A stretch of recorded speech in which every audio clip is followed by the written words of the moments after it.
If you found yourself here in this weird little corner of the internet, then it's probably because, just like me, you are more than slightly obsessed with Warhammer and miniature painting too. But I have a little bit of a secret, and that is that Warhammer and miniature painting aren't my only hobbies, and there's one hobby in particular that I have actually never shared on this channel. Since I can remember, I have absolutely loved toys, and all through my teens and in my adult life, I've still collected them, restored them, and even repainted them, from Sylvanian families and dolls, Bionicle and Digimon, Tamagotchis, and even the occasional extremely cursed Furby restoration. And this is my son, so you better be nice to him and not say he's haunted. He's definitely not haunted, I think. But as a very stereotypical 90s kid myself, there is one toy line that I hold nearest and dearest to my nostalgic heart, and that is my girl, Polly Pocket. If you've never had the pleasure of owning a Polly Pocket yourself, then imagine basically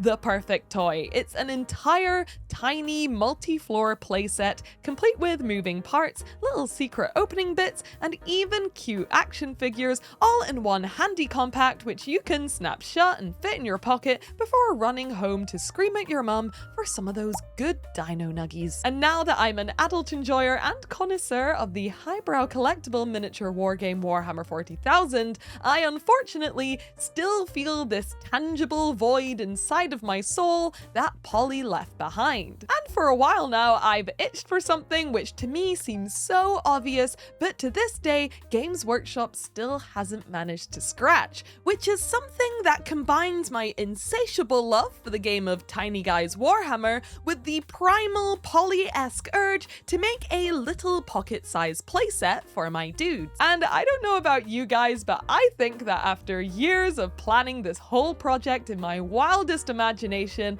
it's about time that I make this Warhammer toy fantasy come to life. So in this video, we are going to use all of our converting, sculpting, planning, and painting skills mixed with a little bit of childlike wonder to try and transform this classic nostalgic 90s toy into the ultimate epic grimdark Warhammer playset that all of us 40k fans have always dreamt of owning. Whoosh. Swirly whoosh. I don't know. Let's go.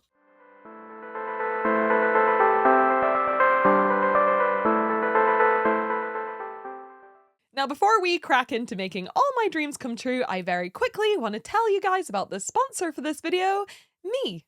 I gotcha. It's me. We've been working super hard at the Rogue Studio this winter to keep everything, including all of our best-selling Rascaltown goblins like this guy and this guy too, all stocked and ready to ship. So I'm pleased to announce that our store is currently full of dice, patches, goblins, and awesome shirts, including our first ever official Rascaltown shirt, which has the fan favorite Night Goblin on it, and it comes in long sleeve and short sleeve, and on the long sleeve one it has all the familiars down the sleeve, including the wizard frog, and I personally think that this is our best t-shirt that we've ever done. Yay! But yes, all of this and more is available right now at roguehobbies.com, so feel free to check it out, have a little browse, support the channel, and pick yourself up something neat, or something for your particularly cool friend, because I think you deserve it. And so does your friend, who seems particularly cool. Oh, I nailed that one. Either way, thank you so much for listening, and thank you guys for supporting me and my channel in any way that you do. I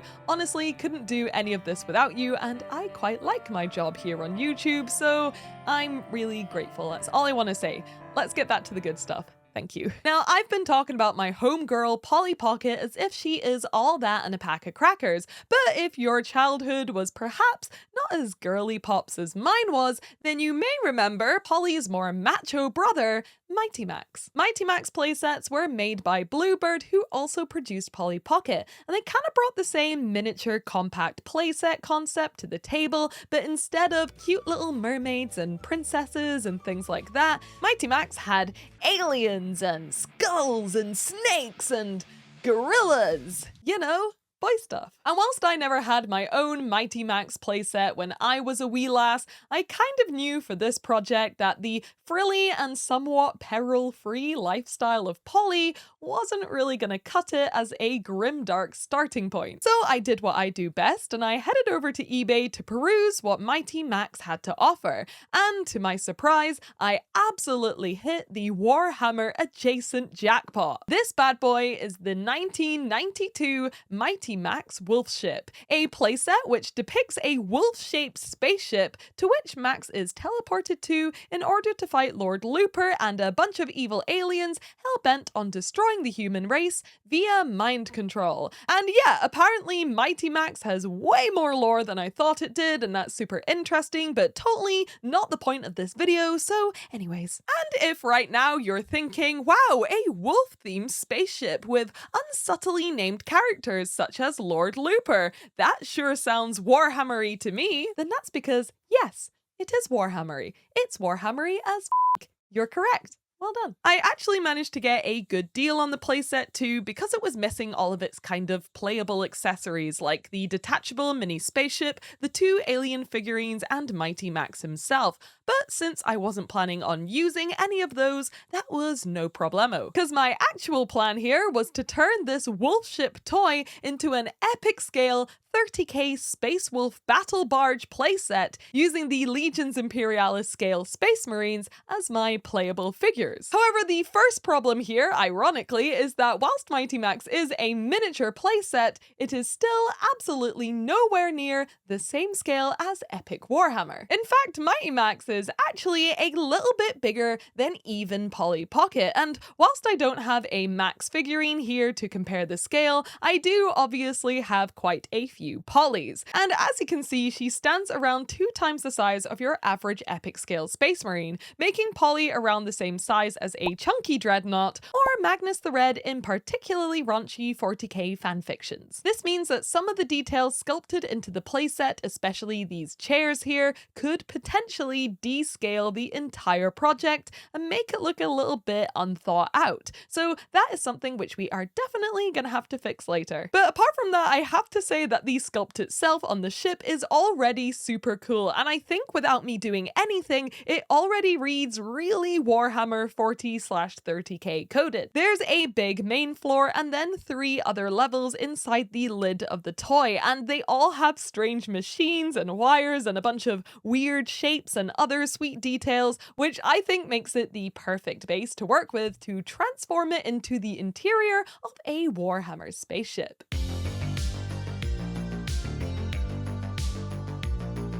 After I had washed the playset of all of its 30 years of grime, I set around getting out all of the bits I thought I'd need to complete this mighty/epic task by essentially emptying out all of my spare Legions Imperialis boxes, in particular the Dreadnought drop pod and the Rhino sprues, which I reckoned would be especially useful for this project. Anyways, it was time to get cracking and I decided to start on the outside of the playset, but instead of like heavily chopping into it to force it to look like the outside of a Warhammer ship, I chose to keep the wolf-looking shell pretty much intact to make the reveal inside a little bit more impactful. And to be honest, I don't think there's much I could do to stop it looking like a giant wolf head, and I actually like the giant wolf head, so yeah, giant wolf head aesthetic is staying. Yay. But I did end up making a few little alterations to the outside here. For example, the little swivelly gun part was way too simple and extremely toy looking too, in my opinion. So I dived into my old bits box and I found some regular Warhammer scale gun bits from I'm not really sure what, and I used that and some other small little bits here and there to make the gun look a little bit more like a large-scale 40k gun coming out the back of the ship. These thrusters at the back as well were just a little bit too flat for my liking, so I added these 2 big detailed turbo engine looking parts to the back, as well as some flappy bits using a couple of the drop pod panels which fit perfectly, so I was really happy with that as well. However, the interior of the ship is gonna require quite a bit more planning. The interior of the ship essentially has 4 distinct separate floors, and I kind of have a different plan slash theme in mind for each of them. So let's start with the biggest part of the whole ship, which is this big main ground floor. The primary eyesore here, as you've probably noticed, is that big dominant centerpiece, which I believe is supposed to be the mind control ray. It's cool and all, but again, it's so simple, really toy looking, and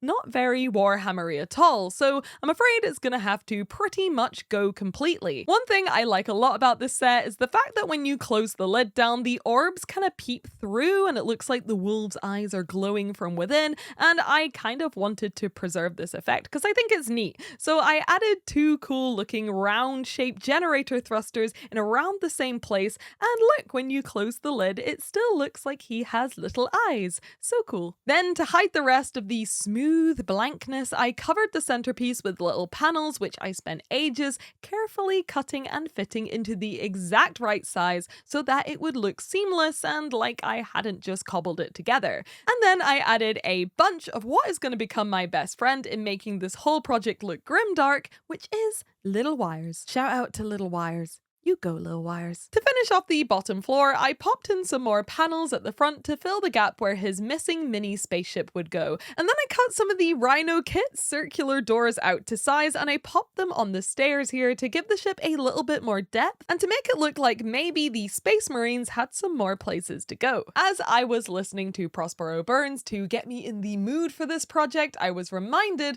that the Wolves of Fenris absolutely love a good fire pit. So on the second floor here, I had the idea to make a very Space Wolf looking fireplace slash fire pit slash shrine room looking thing of sorts. I chopped off this, I don't know, punching bag, and then I replaced it with this weird random metally bit, which I'm hoping will resemble a warm and cozy looking fireplace when it's all painted up later. But on the very top floor, I had my most ambitious idea for a conversion yet. Since this floor's prime feature is one of the chairs, which scales horrifically with your average epic Space Marine, I thought to kind of save me the pain of trying to chop it to shreds and potentially make a mess by getting rid of it entirely, I'd keep the chair, but make it fit something a little bit bigger. Something like an entire epic scale dreadnought. I sculpted some super simple fur throws and pelts to kind of add a little Space Wolf flair and to make the chair look a bit less flat and boring, and then I went full Victor von Frankenstein and chopped up and reposed each limb of the dreadnought to transform the combat ready pose he came with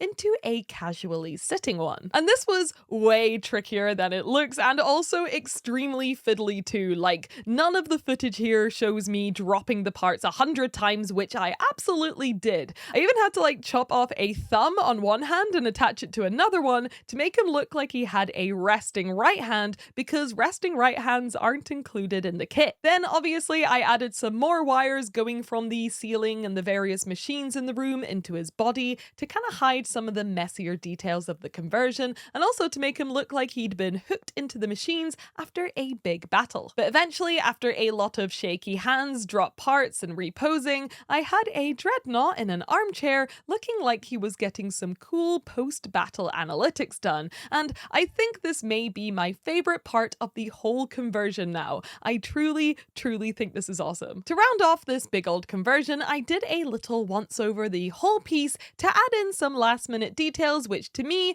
just scream this is Warhammer as opposed to just generic sci-fi. I decided to pop in a couple of banners with big fat skulls on top, of course, and then some more twisty random wires here and there, and then I made these tiny little candles out of a bit of wire and I put those above the fire pit on this little ceremonial tabletop here, which again I think is peak 40k, or I guess in this case 30k. I know I keep using those terms interchangeably, please don't at me, I promise you I know the difference. Once I was happy with the level of detail on all of the floors, it was time to prime the whole thing and get it ready to paint, and holy smokes, I am so relieved that after I primed it, it didn't look bad at all. I don't know if this is the same for you guys who maybe kit bash and hand sculpt at home, but I always find that all of my things usually look kind of bad and messy until they're fully fully primed and all sort of one color, and this was certainly the case here. I primed it and then suddenly I was like, oh wait, this isn't so bad, and actually it looks pretty dope. I was quite relieved, to say the least. But yeah, seeing it all in one color like this really sold me on all the hard work and the vision. Like, in my opinion, it really did look properly Warhammery, so I was so excited to bring the whole vision together with another properly Warhammery paint job too.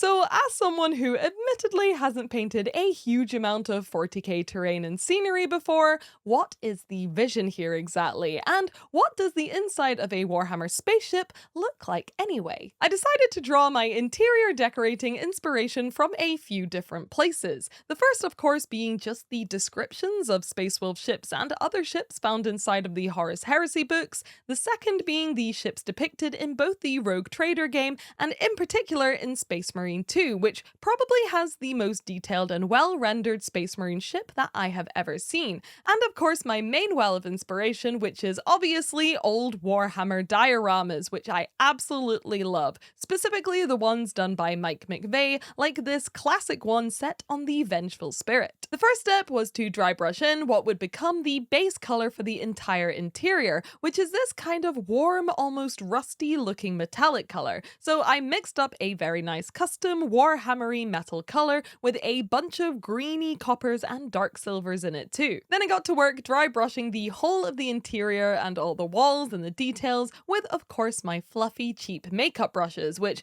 I feel kind of help to sort of buff the metallics in, and it makes them look a lot shinier than I think they would if I used a harder bristled brush. I built up this base tone with a few lighter metallics too, and then I added in some colorful washes to some of the recesses as well to kind of break up the color and add a little more grimy interest too. Then with all of my dry brushing polished off, pun intended, I moved on to doing something that weirdly I was personally really looking forward to doing, and that is painting all of the tiles on the bottom floor. The bottom floor has this great fun sculpted tile pattern, which I absolutely love because it looks just like the tiled floor in the command room of Space Marine 2. So obviously I dry brushed the whole floor a kind of off grayish white, and then I painted in every single tile individually using some Basilicanum Grey contrast paint. And oh my gosh, is it just me or is this time lapse so satisfying to watch? Let's just take a moment and enjoy all those little squares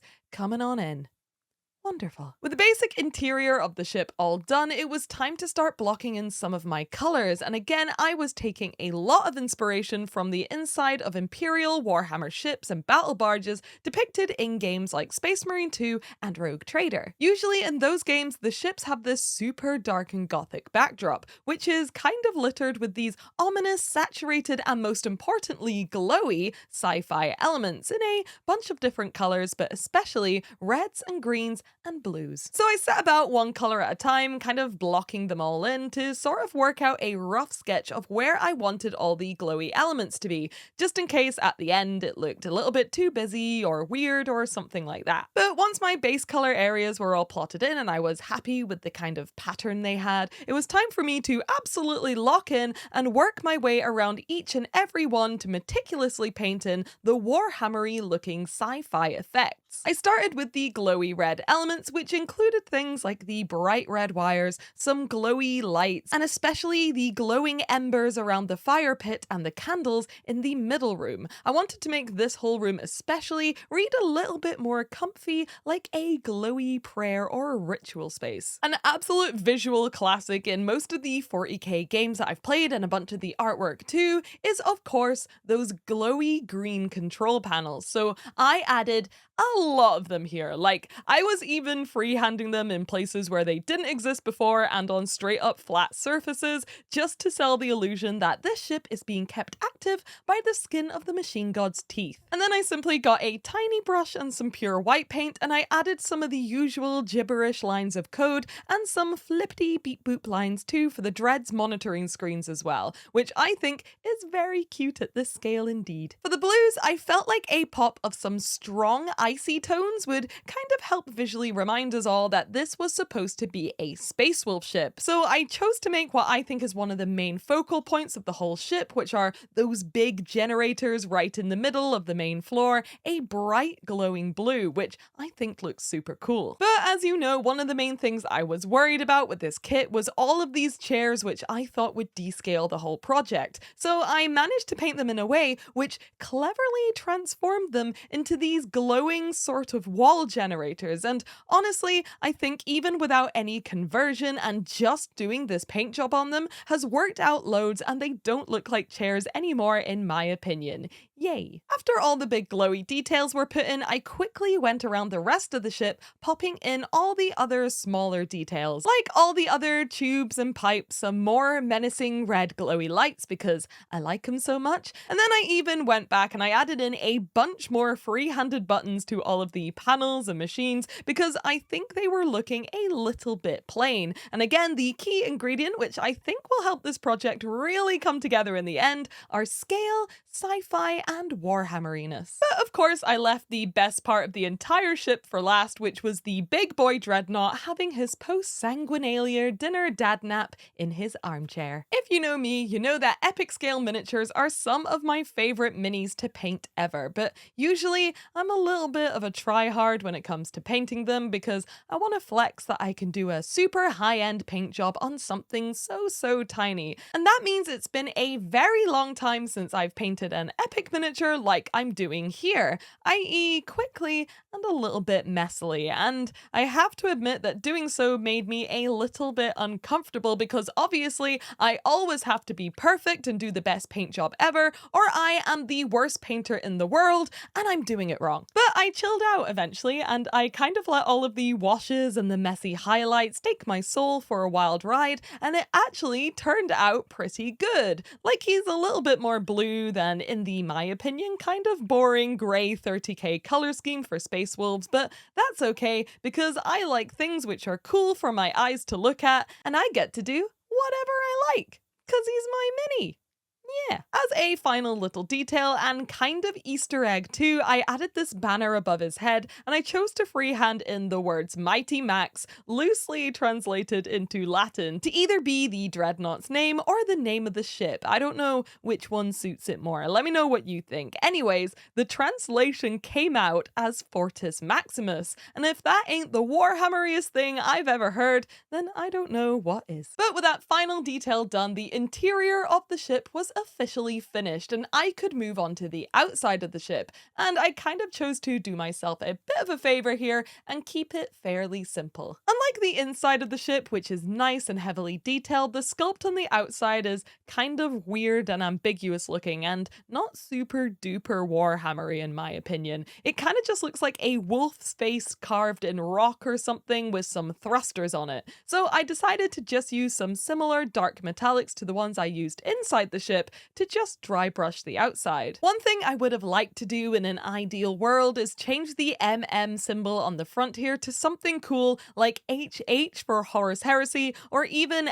SW for Space Wolves. But when I tried to kind of jimmy off the symbol in the conversion stage, it was very stuck in there and I didn't want to damage the miniature too much. But I guess if you turn the symbol upside down, you get Waste Wolf or Wicked Witch. Either way, after a bit of simple dry brushing and some blue glowies around the thrusters, I was happy that it looked cool, menacing, and that the outside didn't really distract from the inside, so I decided to call it a day and I moved on to what I was actually the most excited to paint, which was of course the ship's crew. I decided for the sake of my own sanity to try to keep it low-key and not paint an entire army, but instead only paint 5 miniatures to go along with this playset. My plan was to make a gang of 3 Space Wolves with a normal dude, a captain, and a Terminator, and then also the 2, I guess what will be the bad guys of the kit for them to fight, which I chose to be the Space Wolves' sworn enemies, those darn nerds, the Thousand Suns. For the 2000 Suns, I chose a super easy peasy recipe which works really well, where I just use my super soft makeup brushes again to dry brush in a very light silver paint all over the armor, and then I use a few layers of red contrast paint over the top to achieve that popping cherry red pre-heresy Thousand Suns color, which works really well at this tiny scale, I think. But I have to admit that maybe I put in a little bit more effort into these Space Wolf miniatures, as they're kind of the poster boys for this whole project, and they're the main characters and the good guys and all that other stuff. But I still really didn't do anything fancy like I usually do with miniatures at this scale. These paint jobs are still what I would consider to be pretty damn quick, and upon reflection, I think that's why this whole project has been really good for me. It's kind of taught me to loosen up and chill out a little bit with my usual very controlled painting style, and it's forced me to work a bit faster and looser and kind of appreciate that a little bit of trust the process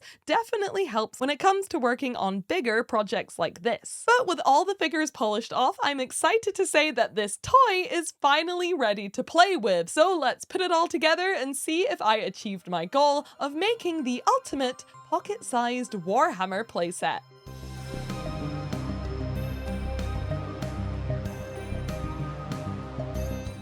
Well, I don't know about you guys at home, but I am officially obsessed with how this whole project turned out. I think despite the fact that kit bashing, scenery painting, and speedy paint jobs are all more than a little bit outside of my comfort zone, in the end it all came together incredibly well to make exactly what I have been envisioning all these years, which is the ultimate mashup of nostalgia, fun, and something that perfectly encapsulates that quintessential Warhammer 30/40k vibe that I truly love, all wrapped up in a little fully playable pocket-sized trinket box. But let me know what you guys think, because given how much I enjoyed doing this project, I think I'm gonna want to do some more Polly-PocketHammer playsets in the future. Maybe with some different sizes or scenes, and maybe using some of my older epic miniatures too, so I can do like an orc one or a tyrannid one. But I think an orc one in particular would be so cool. I'm already kind of excited to do that. But yeah, I think it's safe to say that this is definitely one of my favorite projects that I have ever done on this channel. So